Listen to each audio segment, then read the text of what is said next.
What's up YouTube? Welcome back to Jackal Games, and in this video I'm going to be doing a first impressions for a video game I've been trying lately, and that video game is the Dark Pictures Anthology Little Hope on the PlayStation 4. So this is like a point and click adventure style game, kind of like The Walking Dead Telltale, where you follow a story and you have characters and it's sort of fixed camera angle, sort of over the shoulder, and you make decisions that affect the story as well as your relationship with characters. And honestly, I need to play more of these games, man, because my first impressions after trying this today is I am enjoying it. I honestly like these kind of games. I did like The Walking Dead Telltale. I like those kind of games where it's point and click and you get into the story. It's almost like a movie, but it's kind of interactive where you make choices and stuff. I really like those kind of games. I need to play more like this, because this is really my second one I've played of that style. And I'm honestly liking it. You know, so far, it's basically about it's basically to do with witchcraft and, you know, folklore type horror. You play as these 5 characters. You have Taylor, you have Daniel, you have John, you have Angela, and Andrew. I think the best characters I would say would be Andrew. Let's see, John's alright, and Angela, I guess I would say, is how I'm feeling about the characters. But I don't mind the characters. I do want them all to survive. I try to make the best decisions I can, though some of them I messed up with, and you know, you can always replay these games and make different decisions, but it's been fun to play so far. I think visually it looks really nice on the PS4, some really nice graphics. Apparently this is part of the series, the Dark Pictures Anthology. I've never played any other ones, so this is my first one. Bandai Namco is involved, as well as Supermassive Games. So I'm liking what I'm playing so far. The voice acting is pretty good. The controls feel pretty good. You have collectibles and things you can interact with in the environment. I like the setting. It's a horror setting as well, set at night mostly. And the facial capture of the actors and stuff is pretty cool. The actor I definitely recognize the most is the guy who's Andrew. That's the guy from We're the Millers. I always know him from that movie because that's what I've seen him in. And there seems to be a lot to do with the past and present in this game, of seeing stuff in the past where someone was accused of being a witch and all that, and some of the characters in the past look like the ones we're playing as now, as well as other versions.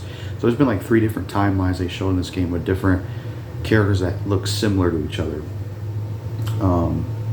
So yeah, I look forward to playing more of this. I just made it to like the cemetery, saved Angela, and then back to playing as Daniel and Taylor now, and that's where I stopped. So yeah, I'm liking this so far, honestly. There's some quick time events in the game as well, and you know, you have decisions you can make, like if characters are interacting with each other, you can make this decision or that decision on what type of dialogue to use. It affects your different relationships with different characters. There's different paths you can take as well, which are pretty cool. Some of the decisions, this is the same problem The Walking Dead Telltale have. The only problem I have with these kind of games is sometimes they're not really as, you know, it's not really as decision heavy as it makes it to be in some cases.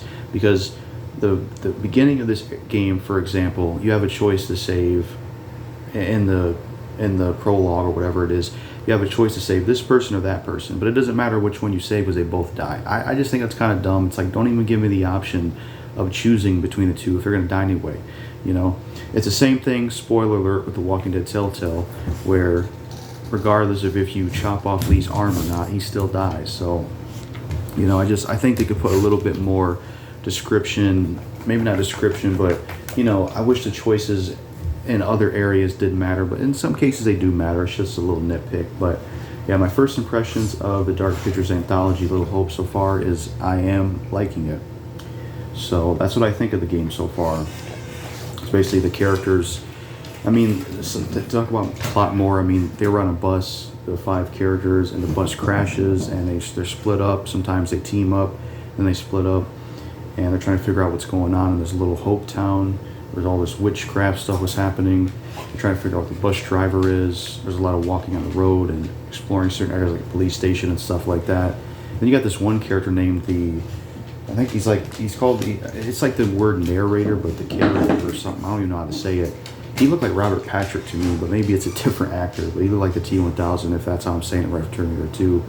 But he narrates the story. He kind of reminds me of that guy from the show.